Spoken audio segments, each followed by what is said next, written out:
میں تو بنیاد کا پتھر ہوں مجھے خوف نہیں۔ میرے بھائیو ہمارا ایمان ایسا ہونا چاہیے گویا کہ ایک بنیاد کا پتھر ہے، گویا کہ ہماری تعمیر ایمان پر ہو۔ میرے بھائیو ایمان یہ چیز ہے۔ تو چلیے میں آگے بتا دوں، اس کے بعد اللہ تعالیٰ فرماتے ہیں والیوم الآخر، آخرت کے دن پر ایمان، آخرت کے دن پر ایمان، آخرت کے محاسبے کا ڈر، آخرت کے لیے اعمال کا جمع کرنا۔ میرے بھائیو اللہ کے نبی صلی اللہ علیہ وسلم کے صحابہ کی زندگی یا صحابیات کی زندگی پر اگر دیکھیں تو آخرت کی تیاری کیسے کیا کرتے تھے، ایک حدیث میں آپ کے سامنے بتا دوں گا۔ ترمذی کی روایت ہے، اللہ کے نبی یعنی حضرت عائشہ صدیقہ رضی اللہ تعالی عنہا اس حدیث کے راویہ ہیں۔ ایک مرتبہ ایک مسکین حضرت عائشہ کے گھر یعنی اللہ کے نبی صلی اللہ علیہ وسلم کے گھر آتا ہے، سوال کرتا ہے۔ حضرت عائشہ اپنے خادمہ کو کہتی ہیں جا کر اگر گھر میں کچھ ہے تو لا کر دے دو۔ تو پورا گھر چھان بین کرنے کے بعد ایک انگور ملتا ہے، ایک انگور ملتا ہے۔ وہ خادمہ لاتی ہے، حضرت عائشہ کو کہتی ہے اللہ عائشہ کہ یہ ایک انگور گھر کے اندر ملا ہے۔ تو حضرت عائشہ صدیقہ رضی اللہ تعالیٰ عنہ فرماتے ہیں اس مسکین کو دے دو۔ وہ مسکین لے کر یعنی وہ انگور کو ادھر ادھر دیکھنے لگتا ہے، یعنی یہ انگور میرے لیے کیا بن سکتا ہے۔ تو حضرت عائشہ صدیقہ رضی اللہ تعالیٰ عنہ فرماتی ہے فَمَن يَعْمَلْ مِثْقَالَ ذَرَّةٍ خَيْرًا يَرَى، یعنی اس آیت کریمہ کو سامنے رکھ کر بتاتے ہیں اے اللہ کے بندے تو اس انگور کو دیکھ رہا ہے لیکن انگور کے اندر جو ذرات ہیں اللہ تعالیٰ اس کا بھی ثواب دے گا۔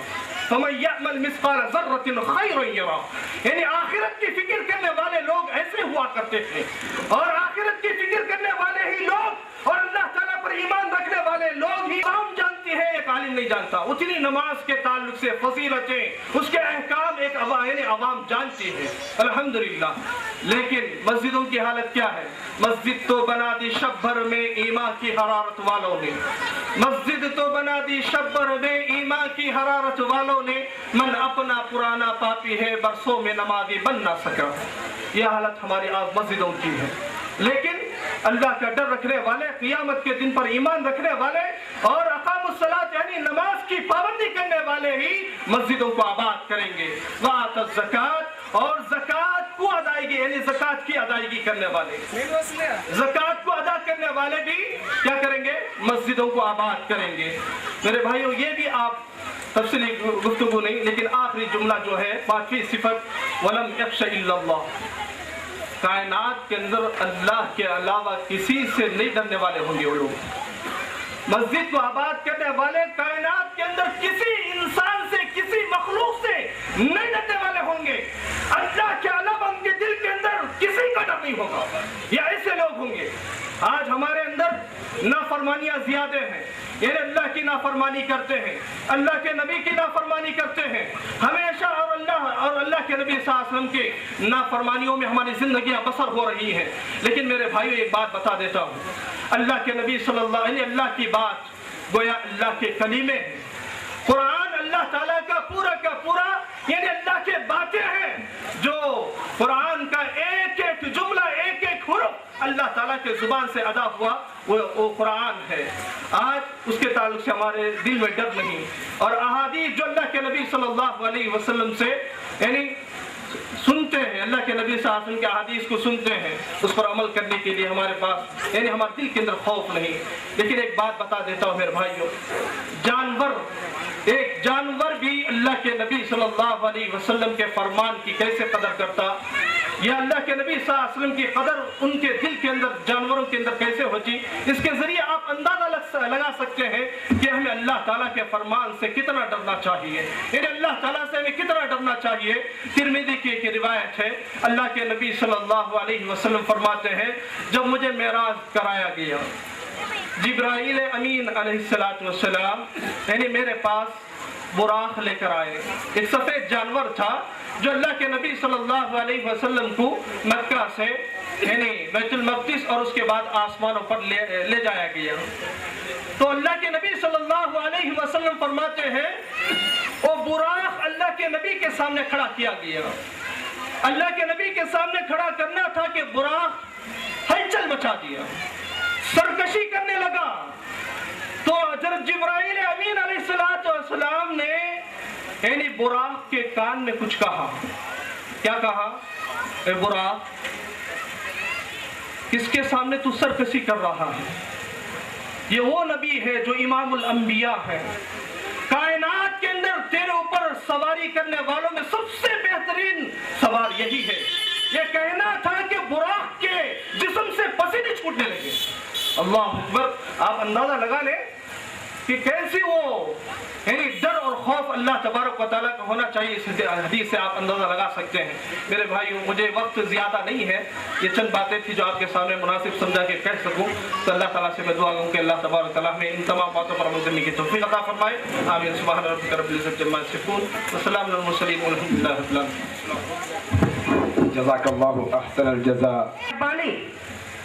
عمائدین اعظام, محترم بزرگوں, پردانشین خواتین, دختران اسلام, راہ حق کے ساتھیوں, اللہ کا شکر ہے کہ اللہ نے مجھے اور آپ کو ایک روحانی فضا میں صبح سے بیٹھنے کی توفیق نصیب فرمائے. اللہ میری اور آپ کی بیٹھک کو قبول فرمائے.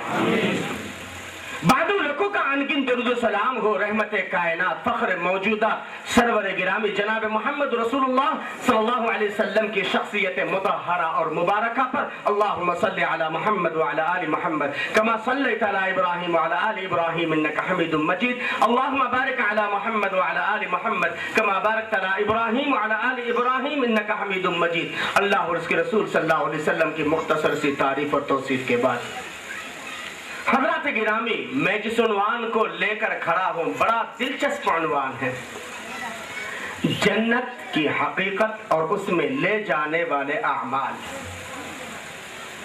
پہلے جنت کا نقشہ میرے اور آپ کے سامنے ہوگا, تبھی تو کچھ کرنے کا من چاہے گا. نہیں, لوگ SLC میں ہوتے ہیں لیکن CET کی فکر کیوں ہوتی ہے؟ معلوم ہے کہ CET کے ذریعے ہمیں میڈیکل مل سکتا ہے, انجینئرنگ کا رینک مل سکتا ہے, ہمارا فیوچر ڈاکٹر یا انجینئر بننے میں بن سکتا ہے. ایک دنیا کی کامیابی کے لیے اتنی کوشش ہو سکتی ہے, جبکہ یہ کوششیں عارضی ہیں, محدود ہیں, ہم سے چھینی جا سکتی ہے کسی بھی لمحے. لیکن میں ایک آپ کو ایسی نعمت کی طرف لے جانا چاہتا ہوں جو دائمی ہے, جس میں جانے والا ہمیشہ رہے گا, جس میں جانے والے کے لیے کامیابی کا مسودہ سنایا گیا ہے. میرے محترم, لیکن کیا کریں, جنت جس کے لیے 1,24,000 کم و بیش جتنے بھی انبیاء آئے ہیں, جس جنت کی طرف دعوت دیے, جس جنت کے لیے ہزاروں سال سے ہدایات کی شکل میں آسمانی کتب نازل ہوئے, انبیاء کرام علیہ الصلوۃ والسلام کا سلسلہ شروع ہوا, جس جنت کے لیے 1400 سال سے غار ہرا سے اٹھنے والی آواز نکل رہی ہے, کیا میں اس جنت کا نظارہ 30 منٹ کے وقفے میں کر سکتا ہوں؟ پھر بھی بتوفیق اللہ اس جنت کی کچھ تو کچھ حقیقت کو آپ کے سامنے پیش کرنے کی کوشش کروں گا. دعا کرو اللہ حق کہنے والا, آپ کو حق سننے والا, اللہ مجھے اور آپ کو حق پر عمل کی توفیق عطا فرمائے. میرے محترم, آج سنانے والے بہت ہیں, سننے والے بہت ہیں, نہ سنانے والے کو رب کی ضرورت ہے, نہ سننے والوں کو رب کی ضرورت ہے. ارے ضرورت ہے تو عمل کرنے والوں کی, عمل سے زندگی بنتی ہے, جنت بھی جہنم بھی. یہ خاکی اپنی فطرت میں نہ نوری ہے نہ ناری ہے. اور کسی شاعر نے کہا, جنت و جہنم کی بکنگ آفس ہے یہ دنیا, عمل دے کر ٹکٹ لے لو جہاں جانے کی خواہش ہو. تو میرے محترم, میں آپ کو جنت کی حقیقت کو سب سے پہلے واضح کرنا چاہتا ہوں تاکہ شوق پیدا ہو جائے جنت کیا ہے. میں اور آپ